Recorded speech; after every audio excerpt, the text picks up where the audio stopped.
Hello students, आज हम अपनी इस वीडियो में क्लास 12th का मैट्रिसेस चैप्टर जो है उसकी एक्सरसाइज 3.1 के बाकी बचे हुए क्वेश्चंस डिस्कस करने जा रहे हैं। जो लास्ट वीडियो थी उसमें आपको मैंने कुछ क्वेश्चंस करवा दिए थे। आइए आगे बढ़ते हैं फिर अपने अगले क्वेश्चंस की ओर। 6th क्वेश्चन है आपका स्टूडेंट्स, उसमें आपको एक्स, वाई और जेड की वैल्यू फाइंड आउट करनी है। आपके पास दो मैट्रिक्स दे रखी हैं। देखिए मैंने फर्स्ट पार्ट बोर्ड पे लिख रखा है। इसमें आपके पास दो मैट्रिक्स हैं, उसमें आपको x, y और z जो है उन एलिमेंट्स की वैल्यू पता करनी है। तो आपके पास इक्वलिटी ऑफ मैट्रिक्स का कॉन्सेप्ट था। मैंने आपको समझाया था कि दो मैट्रिक्स कब बराबर होती हैं, जब उनका ऑर्डर सेम होता है और जब उनके जो एलिमेंट्स होते हैं वो सेम होते हैं। तो यहाँ पे देखिए ये जो दो मैट्रिक्स लिखी हैं इनके बीच में इक्वल्स टू का साइन है, ठीक है। इसका मतलब है ये दो मैट्रिक्स बराबर है। तो यहाँ से क्या कंक्लूजन निकल के आता है कि इनका ऑर्डर भी सेम है, जो कि आपको दिख रहा है यहाँ पे। ये 2x2 की मैट्रिक्स है, ये भी 2x2 की मैट्रिक्स है, ठीक है। और अब अगला आपका सेकंड पॉइंट था उसमें कि उसके कॉरस्पॉन्डिंग एलिमेंट्स सेम होते हैं।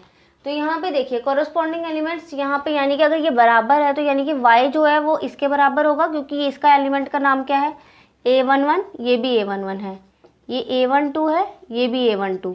तो यहाँ से y कितना आ गया आपके पास 4, z कितना आ गया आपके पास 3, ठीक है। x कितना आ जाएगा आपके पास 1।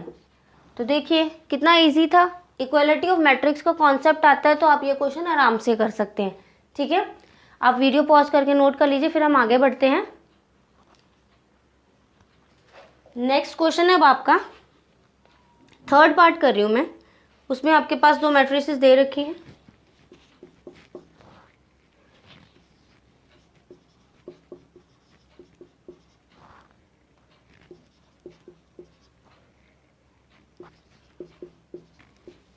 ये मैट्रिक्स है आपके पास, ठीक है।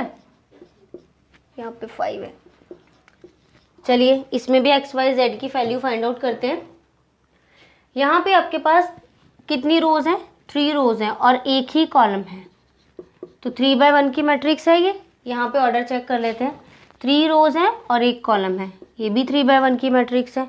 ये कौन सी मैट्रिक्स है जिसमें एक ही कॉलम होता है, वो कौन सी मैट्रिक्स होती है आपकी, कॉलम मैट्रिक्स, ठीक है। चलिए आगे बढ़ते हैं। अब हमें वैल्यू फाइंड आउट करनी है। तो क्या बताया था मैंने, यहाँ पे भी इक्वलिटी ऑफ मैट्रिक्स का कॉन्सेप्ट लगेगा कि आपके जो कॉरस्पॉन्डिंग एलिमेंट्स है वो बराबर है। अब यहाँ पे तो ये जो पूरी चीज़ है ये इसके बराबर हो जाएगी, x + y + z is equals to 9, x + z is equals to 5, y + z is equals to 7। यहाँ से ये कंक्लूड किया कि ये एलिमेंट्स बराबर है। अब बाकी इक्वेशंस तो सॉल्व आपने करनी सीखी हुई हैं, चलिए करते हैं। यहाँ पे मैं क्या करती हूँ, दोनों जगह से मैं x और y की वैल्यू z की फॉर्म में निकाल लेती हूँ। यहाँ से निकालती हूँ x इज इक्वल्स टू कितना आ जाएगा 5 - z, इसको चाहे इक्वेशंस की फॉर्म में लिख लीजिए। और यहाँ से y कितना आ जाएगा 7 - z। अब ये जो x और y की वैल्यू है ये हम फर्स्ट इक्वेशन में पुट कर देते हैं,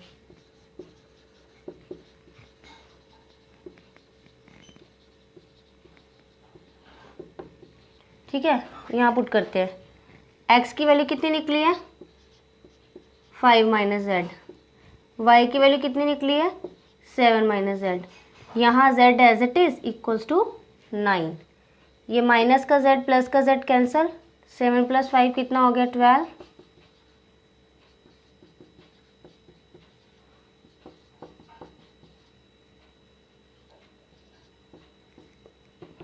z कितना आ गया आपके पास 3 आ गया, ठीक है। यहाँ माइनस का साइन था, यहाँ ऑलरेडी माइनस था तो कैंसिल आउट हो गए। अब x निकालते हैं, ये मैं रब कर रही हूँ।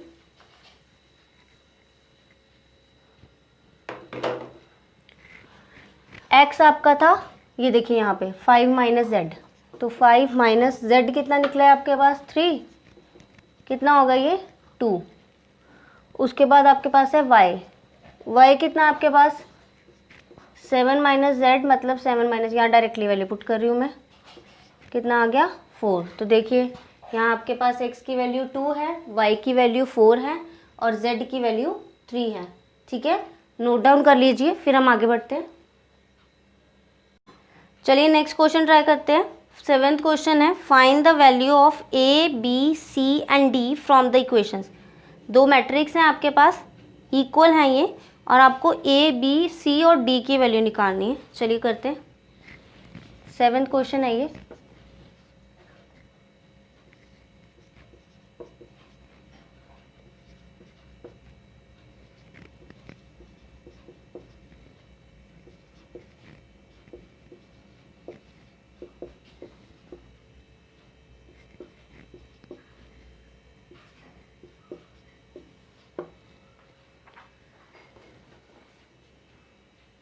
देखिए, फिर वही इक्वालिटी ऑफ मैट्रिसेस का कॉन्सेप्ट लगाते हैं। कॉरस्पॉन्डिंग एलिमेंट सेम है, तो a माइनस बी आपके पास कितना हो गया, -1। 2a प्लस सी आपके पास कितना हो गया, 5। 2a माइनस बी आपके पास हो गया 0, और ये मैं यहाँ लिख दे रही हूँ, थोड़ा इजी हो जाएगा सॉल्व करने में। 2a minus b is equals to 0, 3c plus d equals to 13। ठीक है, अब यहाँ पे देखिए, ये जो दो इक्वेशंस हैं आपके पास सेम ही वेरिएबल्स है, a और b है, इनमें थोड़ा डिफरेंट वेरिएबल्स हैं, तो हम क्या करते हैं, पहले इन दोनों को सॉल्व कर लेते हैं। ठीक है, फर्स्ट ये है, सेकंड ये बनी थी, थर्ड ये, फोर्थ ये। ठीक है, चलिए करते हैं। a minus b is equals to -1, 2a minus b is equals to 0। Sign change कर देते हैं हम, एलिमिनेशन मेथड से कर देते हैं इसको, प्लस सब्ट्रैक्ट कर रहे हैं, मतलब बेसिकली एक दूसरे में से, यहाँ भी साइन चेंज, यहाँ पे भी साइन चेंज। अब इसके पास पहले था, यहाँ माइनस था, प्लस हो गया, cancel out, -a -1, a is equals to कितना आ गया आपके पास, 1 आ गया। ठीक है, आगे चलते हैं, यहाँ वैल्यू पुट कर लेते हैं, कहीं पे भी यहाँ पुट कर लेते हैं, देयरफॉर 1 लिख देते हैं, फ्रॉम फर्स्ट a की वैल्यू पुट करते हैं, 1 माइनस बी इक्वल्स टू -1, ये इधर प्लस का है, minus b is equals to -2, b is equals to कितना आ गया आपके पास, 2। अब a भी आ चुका है, b भी आ चुका है, c फाइंड आउट करते हैं। यहाँ पे आ जाइए, फ्रॉम इक्वेशन 2,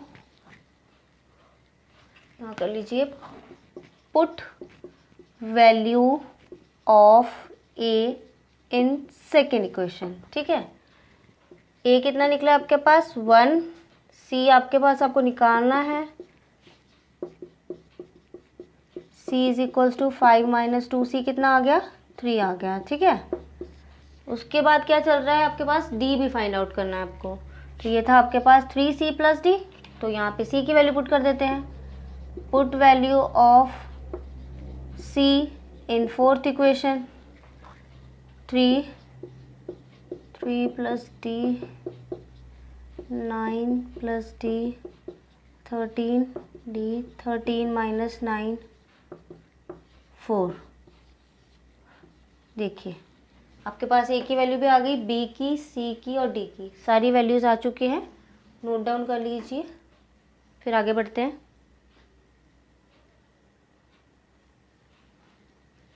ठीक है स्टूडेंट्स, नेक्स्ट आपका क्वेश्चन है, 8th क्वेश्चन है, वो ट्राई करते हैं।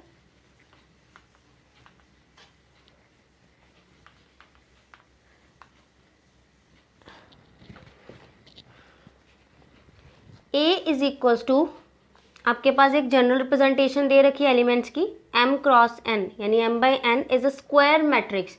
उसने पूछा है कि ये जो a मैट्रिक्स है ये स्क्वायर मैट्रिक्स कब होगी, इफ़ फर्स्ट ऑप्शन है m is less than n, m is, second option है m is greater than n, third option है m is equals to n, and last है नन ऑफ दीज। मतलब ये कहना चाह रहा है कि ये जो स्क्वायर मैट्रिक्स है ये a जो है कब बनेगी। तो मैंने आपको जब टाइप्स ऑफ मैट्रिसेस कराया था तो मैंने क्या कंडीशन बताई थी कि स्क्वायर मैट्रिक्स कब होती है, जब नंबर ऑफ रोज और नंबर ऑफ कॉलम्स क्या होते हैं, इक्वल होते हैं। तो जो आपका 8th क्वेश्चन है उसका कौन सा पार्ट सही है, सी ऑप्शन है उसमें। ठीक है, मार्क कर लीजिए। आगे बढ़ते हैं। 9th क्वेश्चन है, which of the given values of x and y makes the following pair of matrices equal. आपके पास दो मैट्रिसेस दे रखी हैं, वो पूछ रहा है कि आपके पास कुछ ऑप्शंस दे रखी हैं, कि उनमें से कौन सा पेयर है जो इसको फुलफिल करता है। तो आइए चलिए चेक करते हैं 9th क्वेश्चन।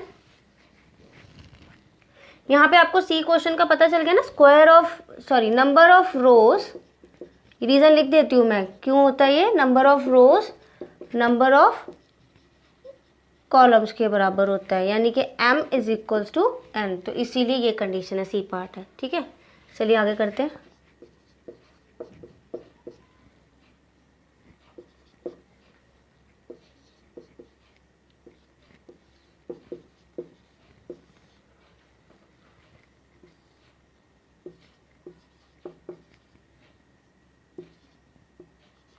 देखिए अब आपको बताया है, पूछा गया है कि कौन सी कंडीशन हम फुलफिल करेंगे, मतलब कौन सी x और y की वैल्यू रखेंगे जिससे ये जो पेयर ऑफ मैट्रिसेस है ये बराबर हो जाए। तो पेयर ऑफ मैट्रिक्स के लिए पहली कंडीशन है ऑर्डर सेम होना चाहिए। चेक कर लेते हैं, ऑर्डर सेम है बिल्कुल। यहाँ पे 2 रोज हैं आपके पास और 2 कॉलम्स हैं, तो ये क्या हो गया, 2/2 की मैट्रिक्स है। ये भी कौन सी मैट्रिक्स है, 2/2 की मैट्रिक्स है। तो आइए चेक करते हैं अब कॉरस्पॉन्डिंग एलिमेंट्स बराबर है कि नहीं। ठीक है, तो उसके लिए हम चेक कर लेते हैं, x की वैल्यू रखते हैं। आपके पास जो इसमें हम ऑप्शन से करेंगे, x आपके पास है -1/3 और y की वैल्यू है 7। x की वैल्यू अगर मैं -1 रखती हूँ तो -1/3 रखती हूँ तो देखते हैं यहाँ पे y की वैल्यू कितनी आती है। यहाँ पे चेक कर लेते हैं, पहले यहाँ से देखिए, ये जो वैल्यू है जो x की वैल्यू रख के आएगी वो इसके बराबर आनी चाहिए। ठीक है, तो चेक कर लेते हैं आ भी रही है कि नहीं, 0।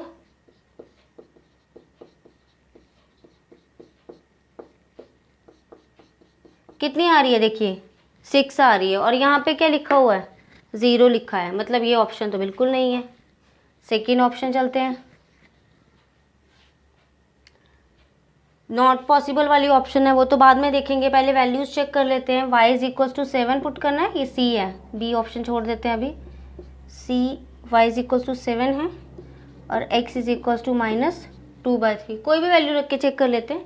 y की वैल्यू पे देख लेते हैं, पहले y दे रखा है इसलिए, तो यहाँ पे है y आपके पास, y + 1 8 होना चाहिए, मतलब 7 + 1 डेफिनेटली 8 आ रहा है, ये वैल्यू तो सही है। अब अगली भी चेक करनी पड़ेगी क्योंकि हम एक वैल्यू के ऊपर नहीं कर सकते इसको कि ये सही ऑप्शन है। -2/3 रख के देखते हैं, 3 -2/3 + 7 कैंसल आउट, -2 + 7 कितना आ रहा है, 5 आ रहा है, जबकि ये वैल्यू कितनी आनी चाहिए, 0 आनी चाहिए। तो ये तो पॉसिबल ही नहीं है, ये भी ऑप्शन गलत है। लास्ट ऑप्शन चेक करते हैं, डी ऑप्शन, यहाँ कर रही हूँ मैं। x इज इक्वल्स टू आपको -1/3 रखना है और y आपको -2/3 रखना है। x पे चेक कर लेते हैं, -1/3 + 7 कैंसल आउट, -1 + 7 कितना आ गया, 6 आ गया, फिर से 0 नहीं आया, इसका मतलब ये भी ऑप्शन नहीं है। तो मतलब करेक्ट ऑप्शन कौन सा है, करेक्ट ऑप्शन है option b, not possible to find, ये है आपका करेक्ट ऑप्शन, नोट कर लीजिए। ठीक है, चलिए नेक्स्ट क्वेश्चन करते हैं। 10th क्वेश्चन है, the number of all possible matrices of order 3/3 with each entry 0 और 1। आपको नंबर ऑफ पॉसिबल मैट्रिसेस बतानी है कि कितनी मैट्रिसेस बन सकती हैं अगर हर जगह पे आपके पास 2 चॉइसेस है, या तो 0 रखना है या फिर 1 रखना है। तो 3/3 की मैट्रिक्स बनानी है आपको, इसका मतलब है, थोड़ा बड़ा कर देते हैं, 3/3 यानी कि कितनी रोज है, 3 रोज है और 3 आपके पास क्या है, कॉलम्स है। तो यहाँ पे कुछ ऐसी बनेगी ये,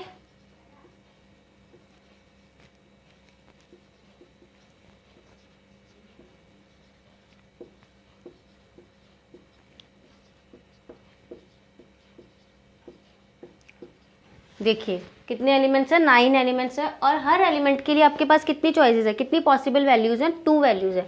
मतलब यहाँ पे आपके पास कितनी वैल्यूज आ सकती हैं, 2, यहाँ पे भी कितनी आ सकती हैं, 2, यहाँ पे भी 2, मतलब कितने मैट्रिसेस बन सकते हैं, यानी कि 1 2 3 4 5 6 7 8 9, 9 जगह पे आपके पास हर जगह पे 2 चॉइसेस है। मतलब बेसिकली हमें 9 × 2 को क्या कर देना है, मल्टीप्लाई कर देना है, यानी कि 2 की पावर कितना हो गया, 9। ठीक है, कैलकुलेट करते हैं कितना आ जाएगा, ये आपके पास आ जाएगा 512, यानी कि 512 आप मैट्रिसेस ऐसे करके बना सकते हैं। तो आपका कौन सा ऑप्शन सही है? डी ऑप्शन सही है। हर ऑप्शन के लिए हर एलिमेंट के आपके पास 2 चॉइसेस थी। 9 एलिमेंट्स थे, मतलब 9 टाइम्स 2 को क्या कर देना है? मल्टीप्लाई कर देना है। यहाँ पे आपके पास 2 की पावर कितनी आ जाएगी? 9। उसको मल्टीप्लाई करके कितना आंसर आ गया? डी 512, जो कि डी ऑप्शन आपके पास। ठीक है, ये ख़त्म होती है आपके एक्सरसाइज 3.1। बाकी की एक्सरसाइजेज हम अगली अपनी वीडियोस में डिस्कस करेंगे। आपको कोई भी डाउट है तो आप कमेंट सेक्शन में कमेंट करके बता सकते हैं। Thank you so much.